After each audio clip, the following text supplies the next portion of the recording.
Magandang araw sa inyo, Binibining Carmi, at sa aking mga kaklase. Ako nga po pala si Kian Andre Argamoso mula sa ikasyam na baitang Redwood.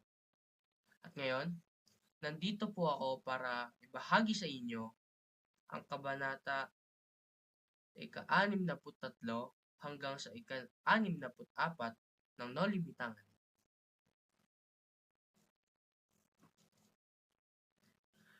Buod ng kabanatang ika-anim na tatlo ang Noche Buena. Sa kubo sa bundok, malapit sa San Diego, nagpapagaling si Basilio matapos matagpo ang sugatan at inalagaan ng matandang mamamaril. Kahit hindi pa siya magaling, umuwi siya para makita si Sisa at si Crispin. Dahil Pasko na, pagdating niya sa bayan, napansin niyang malungkot ang Noche Buena. Sa bahay, nag-uusap sina Kapitan Basilio at Don Filipo. At nakita si Sisa na palaboy-laboy. Naalala rin ang pagkamatay ni Pilosopong Tasio, ang sakristang mayor, at ang pagdating ng bagong kura at tenyente. Pag-uwi ni Basilio, sira na ang kanilang bahay at wala si Crispin. Hinanap niya si Sisa at sinundan ito hanggang sa gubat ng mga Ibarra kahit nahihirapan siya. Binato at hinabol ng aso. Pumasok si Sisa sa isang lumang libingan at sinundan siya ni Basilio. Niyakap niya ang ina, pero nawalan siya ng malay. Nang magising siya, patay na si Sisa.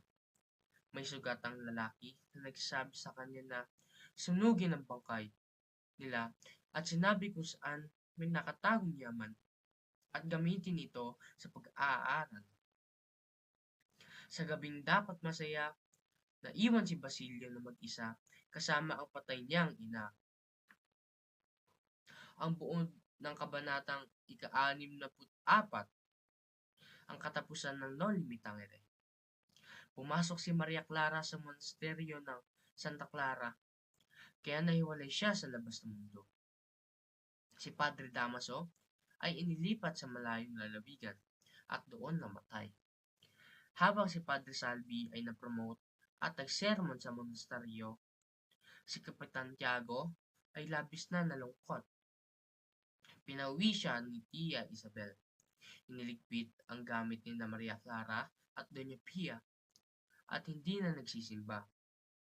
Naging mapaghinala siya at nalulong sa sugal, sabong at tapyan. Umalis ang Alperes at bumalik sa Espanya matapos tumaas ang rango. Sa pamilya de Espadanya, namatay si Linares habang si Don Tiburcio ay walang nagawa kay Doña Victorina. Kumalat ang balita na namatay si Maria Clara, pero may nakikita raw sa kanya na mukha sa Santa Clara na umiiyak sa gitna ng bagyo.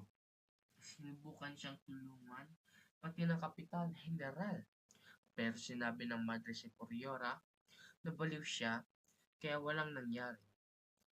Isinira ang monasteryo at tuluyang nawala sa balita si Maria Clara. Ang kahalagahan sa kwento ng kabanatang ika-anim na tatlo.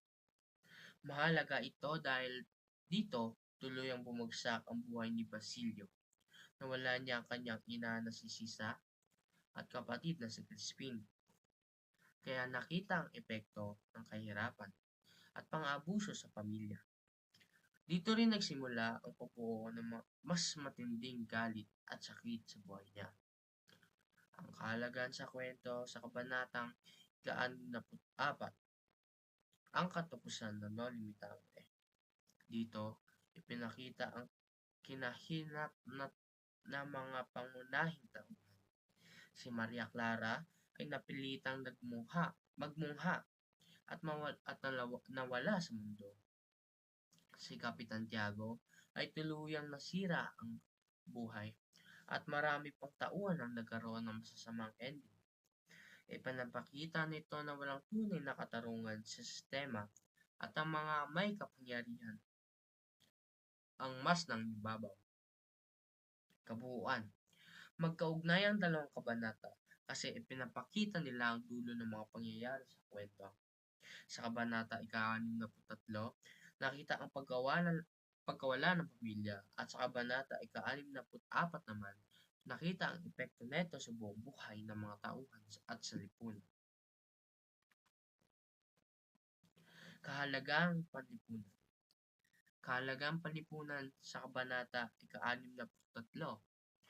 Ipinapakita dito ang bigat ng buhay ni Basilio. Sa halip ng masayang Pasko, nawalan siya ng ina at kapatid at naiwan siyang mag-isa. Ramdam dito ang hirap ng mga batang maagang nawawala ng pamilya at walang natakbuhan. Kabanata ika-6, kahalagang panlipunan sa kabanata 64.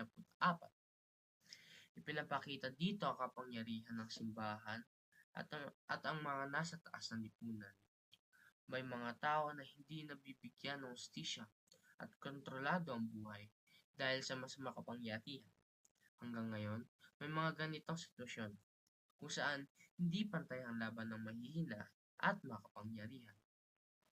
Kabuuan, ipinapakita ng mga kabanata ang hindi pantay na buhay sa lipunan. May mahihirap na naghihirap lalo, habang ang may kapangyarihan ay mas nakakaangat. Kaya may mga taong walang boses at napag-iiwanan. At ayun lamang po ang aking ipinahagi sa inyo mula sa kabanatang ika-63 hanggang sa ika-64 ng No Limitangere. At maraming salamat po sa inyong pakikinig.